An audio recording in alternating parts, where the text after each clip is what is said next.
tre ato që do na binin, mendoj që kanë rëndësinë e tyre dhe janë skuadra me merit këtu dhe janë skuadra shumë të forta,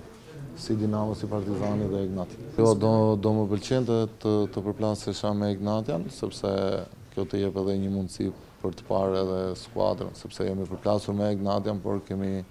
qenë skuadër tjetër para një viti dhe jemi skuadër tjetër këtë vit. Tifozët gjatë gjithë kohës janë mësuar të dëgjojnë fjalën është ky vit i dur apo jo, po unë di të them që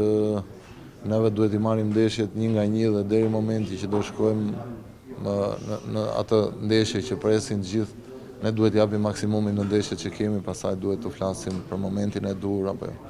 Unë mendoj që çdo lojtar i ri që del nga kampionati shqiptar është plus që mos ikë, por është ana financiare që